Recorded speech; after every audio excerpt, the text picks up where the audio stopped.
La Cuaresma es un tiempo de renovación para la Iglesia, para las comunidades y para cada creyente, pero sobre todo es un tiempo de gracia. Dios no nos pide nada que no nos haya dado antes. Nosotros amemos a Dios porque Él nos amó primero.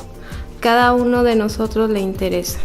La indiferencia hacia el prójimo y hacia Dios es una tentación real también para los cristianos. Por eso, necesitamos oír en cada Cuaresma el grito de los profetas que levantan su voz y nos despiertan. Dios no es indiferente al mundo, sino que lo ama hasta el punto de dar a su Hijo por la salvación de cada hombre.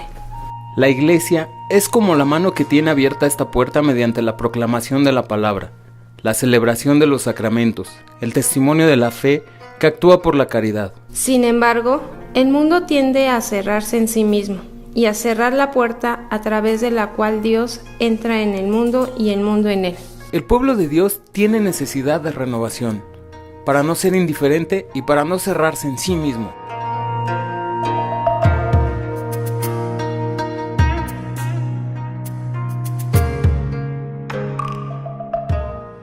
La caridad de Dios que rompe esa cerrazón mortal en sí mismo de la indiferencia, nos la ofrece la Iglesia con sus enseñanzas y sobre todo con su testimonio.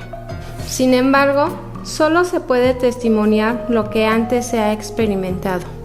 El cristiano es aquel que permite que Dios lo revista de su bondad y misericordia, que lo revista de Cristo para llegar a ser como Él, siervo de Dios y de los hombres. Este servicio solo lo puede hacer quien antes se ha dejado lavar los pies por Cristo. Solo ellos tienen parte con Él y así pueden servir al hombre. La Cuaresma es un tiempo propicio para dejarnos servir por Cristo y así llegar a ser como Él.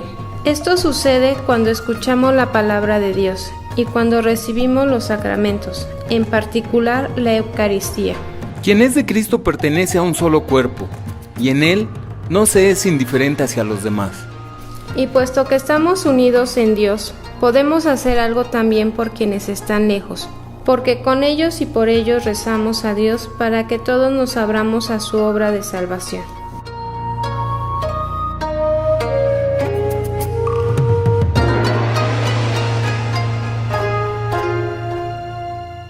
Lo que hemos dicho para la Iglesia Universal es necesario traducirlo en la vida de las parroquias y comunidades.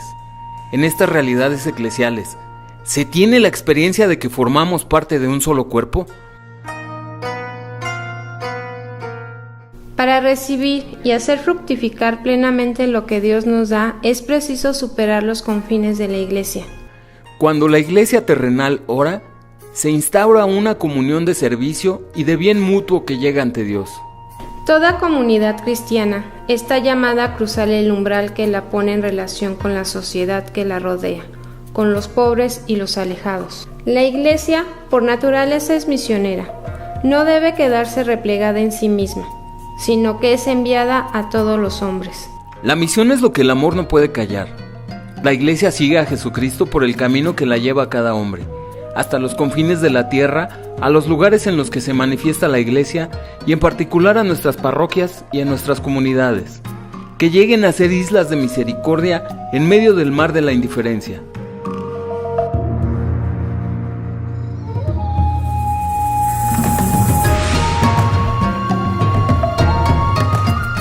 También como individuos tenemos la tentación de la indiferencia. Estamos saturados de noticias e imágenes tremendas que nos narran el sufrimiento humano y al mismo tiempo sentimos toda nuestra incapacidad para intervenir. Podemos orar en la comunión de la Iglesia terrenal y celestial. Podemos ayudar con gestos de caridad, llegando tanto a las personas cercanas como a las lejanas, gracias a los numerosos organismos de caridad de la Iglesia. La Cuaresma es un tiempo propicio para mostrar interés por el otro, con un signo concreto de nuestra participación en la misma humanidad. El sufrimiento del otro constituye un llamado a la conversión, porque la necesidad del hermano me recuerda la fragilidad de mi vida, mi dependencia de Dios y de los hermanos. Si pedimos humildemente la gracia de Dios, confiaremos en las infinitas posibilidades que nos reserva el amor de Dios. Para superar la indiferencia y nuestras pretensiones de omnipotencia, quiero pedir a todos que este tiempo de Cuaresma se viva como un camino de formación del corazón. Tener un corazón misericordioso no significa tener un corazón débil.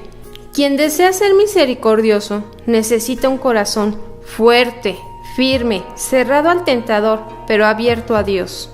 Un corazón que se deja impregnar por el Espíritu y guiar por los caminos del amor que nos llevan a los hermanos y hermanas.